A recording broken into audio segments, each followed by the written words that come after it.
Ditanya pilihannya apa untuk presiden, saya bilang Ganjar. Dia bilang oke, kita satu hati. Artinya apa? Klasifikasi yang sampaikan tadi bahwa orang yang sudah jatuh cinta akan semakin mantap memberikan pilihannya. Sehingga tidak akan pernah tergoda oleh apapun.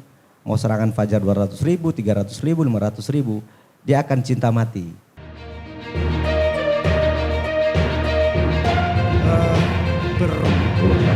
Sebenarnya kita itu punya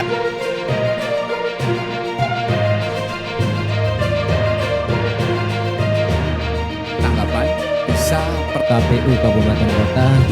Kalau dia pakai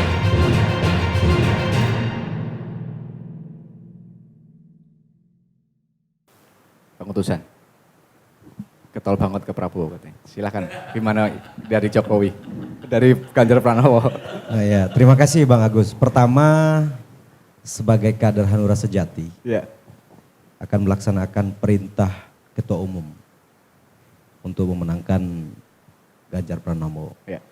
Jadi tidak ada pilihan bagi kami sebagai kader Hanura bekerja sepenuh hati, melaksanakan garis partai.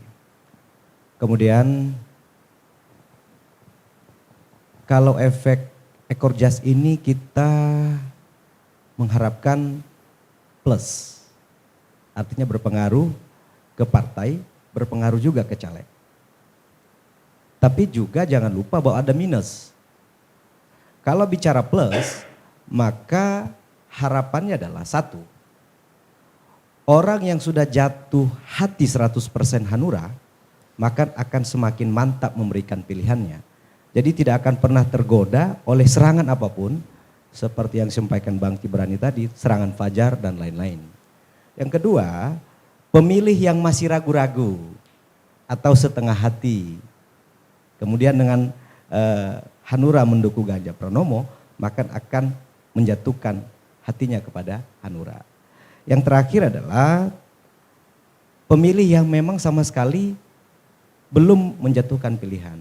Melalui publikasi-publikasi diharapkan pemilih yang belum punya pilihan ini adalah menjatuhkan pilihannya kepada kader Hanura. Itu yang plusnya. Tapi minusnya jangan sampai kemudian orang yang mendukung kita dari awal kemudian kita kampanyekan presiden capres, presiden atau wakil presiden, jangan sampai kita kehilangan suara. Maka apa yang disebut tadi Bang Kibrani itu kita harus lihat pasar. Nah disitulah caleg-caleg harus bersiasat. Ya, bersiasat artinya tidak dipukul rata. Tapi apapun bahwa Hanura harus naik, capresnya juga harus menang. Jadi ini yang sebenarnya yang diharapkan oleh partai koalisi. Jadi jangan sampai capresnya menang, partai kita drop. Kan jadi ini kan sebenarnya simbiosis mutualisme. Artinya menguntungkan calon presiden dan menguntungkan partai koalisi. Jadi itu idealnya yang harus dicari. Sehingga ini tidak parsial, jadi bisa berjalan paralel. Nah terkait perjuangan-perjuangan caleg saya kira bagi yang incumbent tentu sudah bisa membuktikan hasil kinerjanya. Terlepas itu besar atau kecil. Ada yang perjuangan sifatnya secara luas itu seperti perjuangan anggaran untuk pembangunan dalam satu tempat tertentu. Itu kan dinikmati secara luas. Tapi ada juga perjuangan secara individual. Perjuangan individual itu seperti apa? Perjuangan-perjuangan yang berkaitan langsung dengan kehidupan masyarakat. Contohnya apa? Sakit di rumah sakit. Perjuangan kemudian bagaimana dia bisa mendapatkan fasilitas APBD. Baik APBD provinsi maupun APBD Kota Batam. Mungkin ada jalur-jalur tertentu yang tersumbat. Ya tentu bisa disampaikan ke Dewan dan ini bisa ditindaklanjuti. Jadi saya kira berharap efek ini adalah efek yang saling menguntungkan. Artinya menguntungkan Partai Hanura dan juga menguntungkan capres yang diusung. Nah dari di konstituen sudah ada yang masukan, kok gabung dengan Ganjar Pranowo misalnya? Kok tidak dengan yang Gelora misalnya? Untuk sementara memang ketika ketemu di lapangan ditanya pilihannya apa untuk presiden. Saya bilang Ganjar. Dia bilang oke, kita satu hati. Artinya apa? Klasifikasi yang sampaikan tadi bahwa orang yang sudah jatuh cinta Ya. akan semakin mantap memberikan pilihannya. Sehingga tidak akan pernah tergoda oleh apapun. Mau serangan fajar 200.000, 300.000, 500.000. Dia akan cinta mati. Bahwa memang ini berkaitan dengan capres. Saya kira itu memang sedikit memberikan benefit bagi kita sebagai caleg.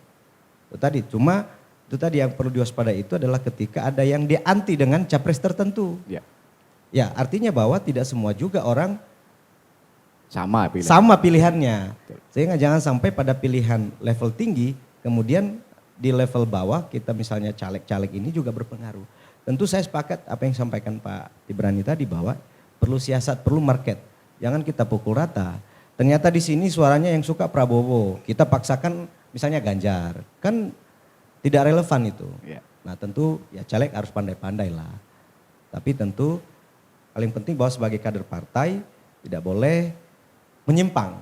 Bahwa apa yang direskan oleh pusat bahwa kita harus laksanakan. Demikian Bang Agus. Baik, terima kasih.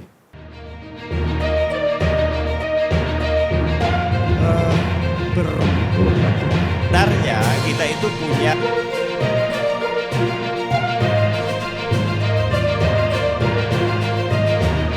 Tanggapan bisa KPU Kabupaten Kota